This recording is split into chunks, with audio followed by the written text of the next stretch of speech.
हमारा उत्तराखंड में आपका स्वागत है। मैं हूं आपके साथ भावना त्रिपाठी। रुक करेंगे प्रदेश की तमाम बड़ी खबरों की ओर। स्कूली बच्चों की सुरक्षा को ध्यान में रखते हुए परिवहन विभाग ने नियमों के विरुद्ध चल रहे स्कूल बसों के खिलाफ चेकिंग अभियान शुरू कर दिया है। इस अभियान के तहत परिवहन विभाग सुनिश्चित कर रहा है कि सभी स्कूली वाहन नियमों का पालन करें, बच्चों की सुरक्षा से कोई समझौता न हो। ARTO रश्मि पंत ने बताया कि ये रूटीन चेकिंग अभियान है जो समय समय पर चलाया जाता है। परिवहन विभाग द्वारा ये रूटीन चेकिंग का अभियान आयोजित किया जाता है। इस अभियान का उद्देश्य बच्चों की सुरक्षा सुनिश्चित करना है ताकि सभी स्कूल वाहन निर्धारित मानकों का पालन करें।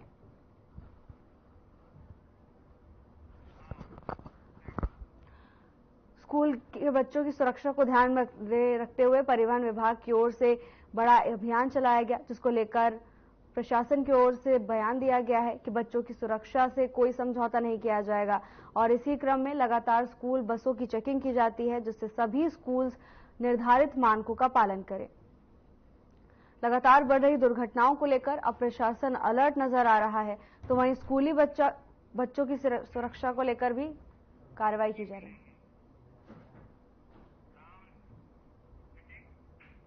पीएफ विभाग ने कर्मचारियों के पीएफ को सुरक्षित रखने के लिए अपने सॉफ्टवेयर में महत्वपूर्ण बदलाव किए हैं। अब कर्मचारियों का पीएफ काटने और निकालने की प्रक्रिया OTP आधारित होगी, जिससे सुरक्षा में वृद्धि होगी। पीएफ कमिश्नर ने बताया कि पहले पीएफ कटौती और निकासी के लिए OTP की आवश्यकता नहीं होती थी, लेकिन अब इस नई व्यवस्था के तहत कर्मचारी की जानकारी दी।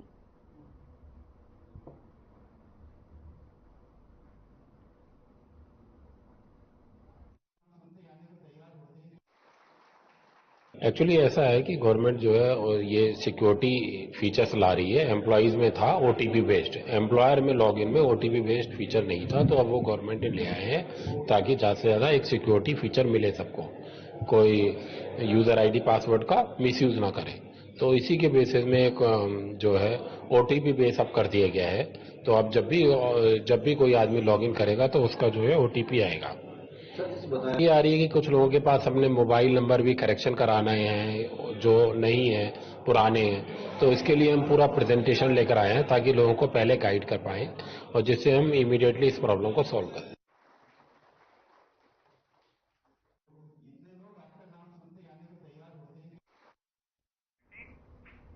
देहरादून में बीजेपी का सदस्यता अभियान 2024 का आगाज हो गया है, जिसको लेकर संयुक्त मोर्चे की बैठक की जा रही है। इसमें सीएम धामी ने प्रतिभाग किया है।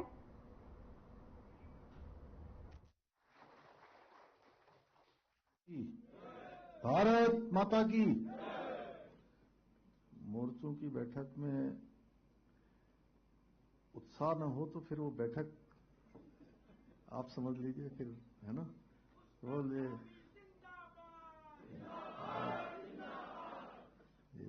भारत माता की, भारत माता की। भारतीय जनता पार्टी जिंदाबाद, भारतीय जनता पार्टी जिंदाबाद। संयुक्त मोर्चा बैठक जिनके तत्वाधान में यहां पर हो रही है, हमारी पार्टी के हमारे यशस्वी और कर्मठ प्रदेश अध्यक्ष, राज्यसभा के सांसद आदरणीय महेंद्र भट्ट जी, हमारे संगठन मंत्री आदरणीय अजय जी, प्रदेश के संयोजक स्वतंत्रता के आदरणीय कुलदीप जी, प्रदेश महामंत्री आदित्य कोठारी जी, खिलेंद्र जी, राजेंद्र जी, सुश्री स्वराज विद्वान जी,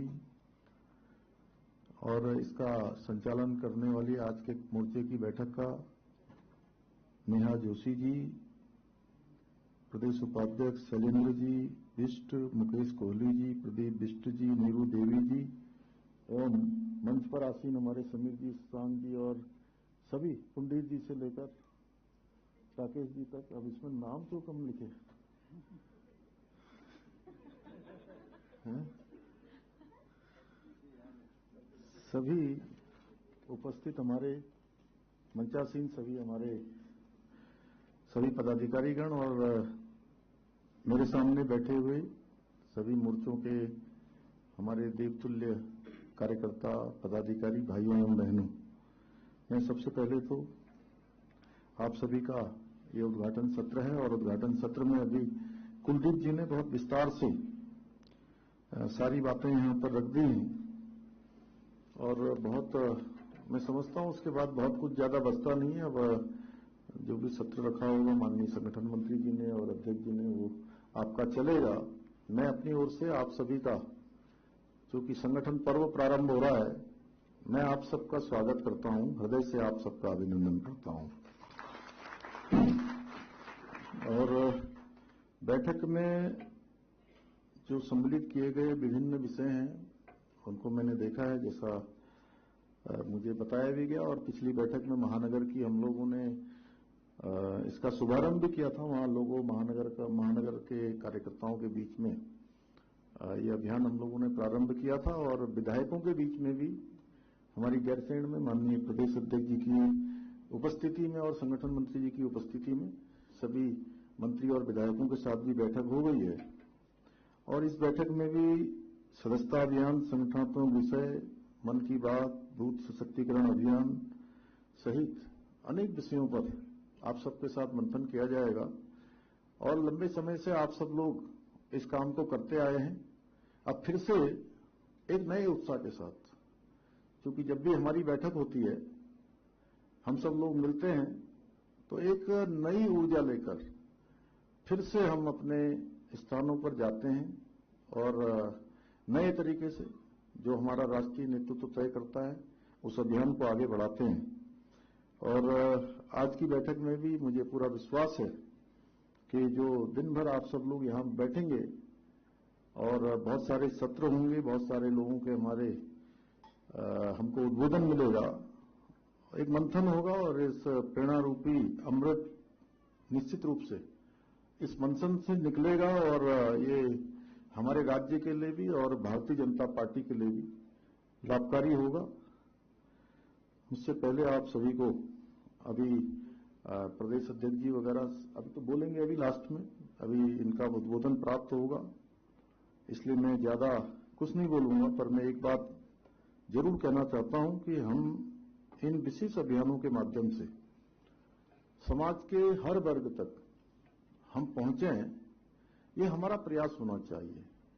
इससे जहां पार्टी की गतिविधियां बढ़ेंगी, पार्टी का विस्तार होगा, वहीं आपके स्वयं के व्यक्तित्व के विकास के लिए भी ये बहुत आवश्यक हो जाता है। लोगों तक आपकी पहुंच बनती है और लोगों के बीच में से माउथ पब्लिसिटी से कहीं न कहीं जिनको आप संगठन से जोड़ने का काम करते हैं वह भी आपके लिए एक आधार बनते हैं। और इस अभियान के द्वारा हमें विभिन्न समुदाय के साथ ही जो समाज का प्रबुद्ध वर्ग है, युवा वर्ग है, विशेषकर हमारी मातृशक्ति महिलाएं हैं, और इसमें कार्यकर्ताओं के छोटे छोटे समूह बनाकर हमें लोगों के बीच में जाना है। और आदरणीय प्रधानमंत्री जी के नेतृत्व में जो भारत की बदलती हुई तस्वीर है और पिछले 10 वर्षों में जिस प्रकार से भारत बदला है, वो सब तस्वीर हमने लोगों के बीच में लेकर जानी है। और केंद्र और राज्य सरकार की जो योजनाएं हैं, जो कल्याणकारी योजनाएं हैं, काम हैं, वो सभी को, जिनको भी हम सक्रिय कार्यकर्ता बना रहे हैं, जिनसे संपर्क कर रहे हैं, उन सबके बीच में लेकर जाना है। और ये काम हमारे मोर्चे के जो कार्यकर्ता हैं, मोर्चे के जो पदाधिकारी हैं, उनकी जो है इस काम को करने में बहुत महत्वपूर्ण भूमिका है। क्योंकि ये केवल अभियान पार्टी के जो हमारे सदस्य हैं, केवल सदस्यों को बढ़ाने का अभियान नहीं है, बल्कि यह हमारे जो वैचारिक मूल्य हैं, हमारी पार्टी की नीतियां हैं, हमारे सिद्धांत हैं, उन सबको भी जन जन तक पहुंचाने का एक बहुत बड़ा अवसर हमारे सामने है। और 2 सितंबर को, जैसा अभी कुलदीप जी ने बताया कि जब हम इस अभियान को प्रारंभ करने वाले हैं, उसी दिन जो इन्होंने अभी नंबर यहां पर लॉन्च हुआ है, वो नंबर भी तभी एक्टिवेट होगा। और हमारे प्रधानमंत्री मोदी जी पहले सदस्य बनेंगे। उस दिन जो है राष्ट्रीय अध्यक्ष जी उनको सदस्य बनाएंगे। और ये केवल एक औपचारिकता नहीं होगी, बल्कि एक प्रतीक होगा कि हमारी पार्टी का हर एक सदस्य कितना महत्वपूर्ण है। और मुझे हमारे जो प्रेरणा स्रोत पंडित दीनदयाल उपाध्याय जी के विचार हैं, वो हमेशा हमारा मार्गदर्शन करते हैं कि समाज के अंतिम छोर में खड़े हुए व्यक्ति तक हमारा संगठन पहुंचे, हमारी सरकार पहुंचे और ये तंत्र नीचे तक जाए। और उन्होंने कहा था कि आज का विरोधी कल का मतदाता बने, कल का मतदाता परसों हमारा सदस्य बने और परसों का सदस्य हमारा सक्रिय कार्यकर्ता बने। इस विचार को साकार करने का सबसे सशक्त माध्यम अगर कोई है तो यही है जो हम सब लोग, जिसकी आज यहां पर जिसके कारण से हम सब लोग एकत्र हुए, हमारा सदस्यता अभियान। हमारा लक्ष्य यह भी होना चाहिए कि ऐसे लोग हमारे साथ जुड़ें जो हमारी विचारधारा में विश्वास रखते हैं और राष्ट्र और समाज के निर्माण में अपना योगदान देना चाहते हैं। उन सबको हमने पार्टी से प्राथमिकता के आधार पर जोड़ने का काम करना है। मुझे खुशी है कि संगठन द्वारा हर विधायक को भी ये जिम्मेदारी दी गई है कि वो अपने चुनाव में मिले मतों के बराबर कार्यकर्ता जोड़े। ये अपने आप में एक अनूठी पहल है कि सभी को कहीं न कहीं रिस्पॉन्सिबल बनाया गया है, सभी को जिम्मेदार बनाया गया है, जो श्रद्धेय पंडित दीनदयाल उपाध्याय जी के कथन को चरितार्थ करने में बहुत सहायक सिद्ध होगा। आज हमें ऐसे कार्यकर्ताओं की आवश्यकता भी है जो निष्ठावान हो, समर्पित हो और सेवा भावना से प्रेरित होकर संगठन के लिए कार्य करना चाहते हैं।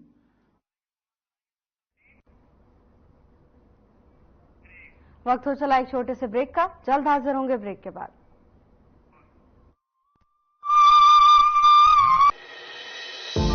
केंद्र सरकार की पीएम सूर्य घर मुफ्त बिजली योजना का उत्तराखंड सरकार कर रही है सफल संचालन। उत्तराखंड सरकार ने इस योजना के तहत 300 गांवों को किया है चिन्हित, जिन्हें बनाया जा रहा है सोलर ग्राम। तो वहीं शहरों में भी लोग इस योजना का उठा रहे हैं खूब लाभ। उत्तराखंड सरकार की तरफ से चलाई जा रही उत्तराखंड सोलर सब्सिडी योजना के अंतर्गत रूफटॉप सोलर लगवाने पर मिल रही है 2 गुनी सब्सिडी। स्वच्छ एवं नवीकरणीय ऊर्जा की दिशा में सरकार का ये ऐतिहासिक कदम आम लोगों को आ रहा है खूब पसंद। मैंने यहाँ पर प्रधानमंत्री सूर्य घर योजना के अंतर्गत 3 किलोवाट का सोलर प्लांट लगाया है। मेरे को इस पर केंद्र सरकार और राज्य सरकार दोनों तरफ से सब्सिडी मिली है। जब से मैंने ये प्लांट लगाया तब से मेरा बिजली का बिल शून्य हो गया है और ग्रिड को कुछ यूनिट मेरी जो है यहाँ से एक्सपोर्ट भी हो रही है। सरकार द्वारा इस योजना के तहत 1 किलोवाट क्षमता वाले सिस्टम के लिए लागत का 50% और 2 किलोवाट के लिए 65% तथा 3 किलोवाट के लिए केंद्र से 85,800 और राज्य सरकार से 51,000 रुपए की दी जा रही है सब्सिडी। अगर आप भी बिजली का बिल जीरो करना चाहते हैं तो pmsuryaghar.gov.in पर कर सकते हैं ऑनलाइन आवेदन। इस योजना की खासियत यह है कि उपभोक्ता अपने घर की छत पर ही सोलर पैनल सिस्टम स्थापित करके बिजली उत्पन्न कर सकते हैं। अगर उत्पन्न बिजली घरेलू खपत से अधिक है तो उसे सरकार द्वारा निर्धारित दर पर खरीदा जाएगा। उत्तराखंड सरकार का अगले 3 वर्षों में सौर ऊर्जा प्लांटों के जरिए 2500 मेगावाट बिजली उत्पन्न करने का है लक्ष्य। सौर ऊर्जा से देश भर में 1 करोड़ घरों को 300 यूनिट मुफ्त बिजली मिलेगी। आत्मनिर्भर भारत के संकल्प को पूरा करता उत्तराखंड। ऊर्जा प्रदेश की राह में तेजी से आगे बढ़ रहा है उत्तराखंड।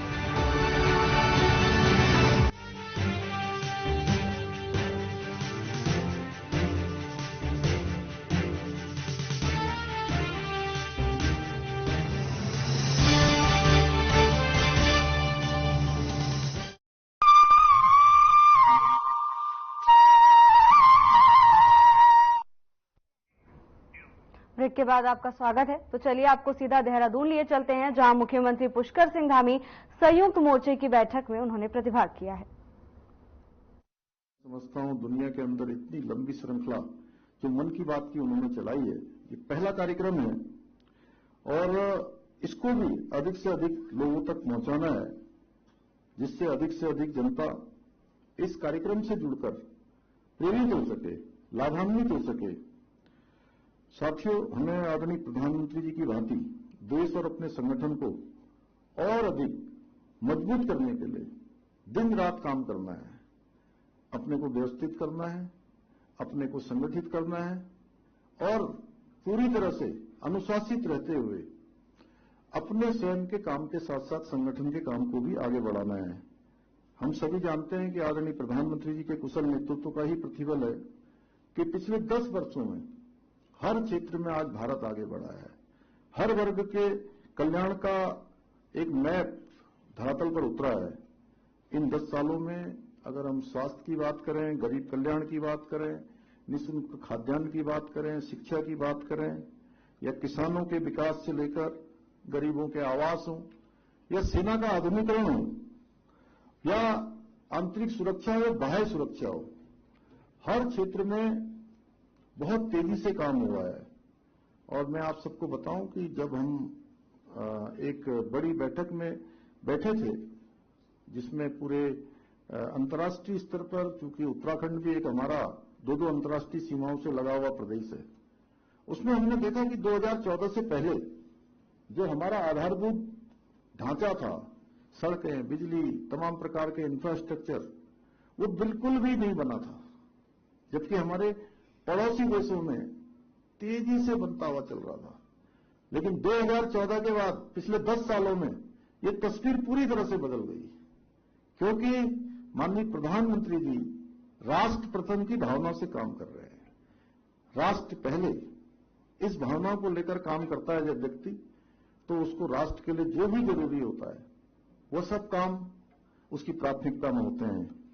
चाहे आज अगर हम पिछले कोरोना की बात करें, प्रत्येक व्यक्ति तक वैक्सीन पहुंचाना हो, हथियार और मोबाइल उत्पादन तक, हर क्षेत्र में आज अभूतपूर्व कार्य हुआ है। इसके साथ ही धारा 370 समाप्त होना हो, भगवान राम का भव्य मंदिर बनना हो, काशी विश्वनाथ का कॉरिडोर बनना हो, महाकाल लोक बनना हो, या हमारे ही राज्य में चाहे 4 धाम ऑल वेदर रोड हो, भारतमाला, पर्वतमाला ऑल वेदर रोडों के माध्यम से, या केदारनाथ जी का नवनिर्माण, पुनर्निर्माण हो, बद्रीनाथ का मास्टर प्लान हो, ऐसे अनेक कार्य माननीय प्रधानमंत्री जी के नेतृत्व में हुए हैं, जिनका आने वाली पीढ़ियां हमेशा याद रखेंगी। यदि मैं 10 वर्षों के कार्यकाल के अभूतपूर्व कार्यों के बारे में यहां पर बोलूंगा, तो मुझे लगता है कि चूंकि आज संगठन मंत्री जी और अध्यक्ष जी ने मुझे थोड़ा कार्यक्रम में से जल्दी बुला लिया, तो इसलिए मेरे को थोड़ा समय कम पड़ जाएगा, इसलिए मैं बहुत विस्तार से उसमें नहीं जाना चाहता हूं। और मैं अगर राज्य की बात करूं तो यही नहीं, हमने कई ऐसे निर्णय लिए हैं जिनको पहले की सरकारों ने वोट बैंक की राजनीति के कारण आज तक लागू नहीं किया, परंतु हमने जहां एक और समान नागरिक संहिता को का विधेयक पारित करके और जल्दी हम उसको लागू भी करने वाले हैं। यानी कि 9 नवंबर से पहले हमने संकल्प लिया है कि समान नागरिक संहिता का हमारा कानून प्रदेश के अंदर प्रभावी हो जाएगा। वहीं हमने धर्मांतरण को लेकर देवभूमि की अस्मिता की रक्षा करने का भी एक बड़ा काम किया है, जिससे कि राज्य का जो मूल स्वरूप है वो मूल स्वरूप बना रहे, और आने वाली पीढ़ियों को भी हम ये कहीं न कहीं देवभूमि का स्वरूप बनाकर उनको विरासत में आगे बढ़ाने का काम करेंगे। चाहे अतिक्रमण की बात हो, इसके अतिक्रमण जो हटाने का काम हुआ है, एक बड़ा अभियान था, उसको हम कहीं न कहीं एक बड़ा भूमि अतिक्रमण का रूप भी दे सकते हैं, कह सकते हैं। नकल विरोधी कानून हो, दंगा रोधी कानून को भी इस बार विधानसभा के सत्र में मंजूरी मिल गई है, और ये सब ये साबित करता है कि हम जो कहते हैं प्रदेश के हित में, हम उसको पूरा करते हैं।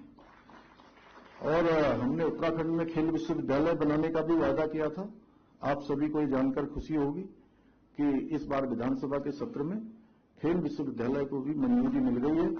इसके साथ ही हमने कई निर्णय लिए हैं। साथियों, इस वर्ष निकाय के भी चुनाव होने हैं, हमारे केदारनाथ विधानसभा में उपचुनाव भी होना है। मुझे पूरा विश्वास है कि आप सभी कार्यकर्ता बंधु इन सभी चुनावों में हमेशा की तरह अपना पूरा योगदान देंगे। केंद्र सरकार के कार्यों के साथ साथ हमारे प्रदेश की सरकार द्वारा विकास, सुशासन, रोजगार तथा उत्तराखंड की विशिष्ट संस्कृति को बचाने के लिए जो अनेक कार्य किए जा रहे हैं, उन कार्यों के बारे में भी, उन कार्यों को जन जन तक पहुंचाने का माध्यम आप सभी हैं। और आप लोग उनको जागरूक करेंगे। अभी आप सब लोग बांग्लादेश के हालातों से भली भांति परिचित हैं। वहां किस तरह धर्म और जाति के नाम पर हिंसा हो रही है, और हम सब लोग उन घटनाओं से प्रत्यक्ष रूप से हो या अप्रत्यक्ष रूप से हो, हर प्रकार से जुड़े हुए हैं। जिस तरह केंद्र सरकार के जो भी फैसले होते हैं, जो भी जनहितकारी फैसले होते हैं, उन फैसलों पर लोगों को, एक समुदाय विशेष के लोगों को षड्यंत्र बताकर कि उनको भरमाने का काम हो रहा है। इसके बावजूद विपक्ष के लोग एक शब्द भी बोलने को तैयार नहीं है। आपने देखा, जो समय समय पर कोई कैंडल जुलूस निकालते थे, कोई मौन जुलूस निकालते थे। एक मंडली थी जो अक्सर जो है, कोई भी कहीं देश दुनिया में घटना होती थी तो मौन जुलूस निकालना शुरू कर देते थे, कैंडल मार्च निकालना शुरू कर देते थे। आपने देखा बांग्लादेश की घटना पर किसी ने जुलूस निकाला क्या? ये केवल प्रश्न मेरा नहीं है, ये प्रश्न हम सबका है।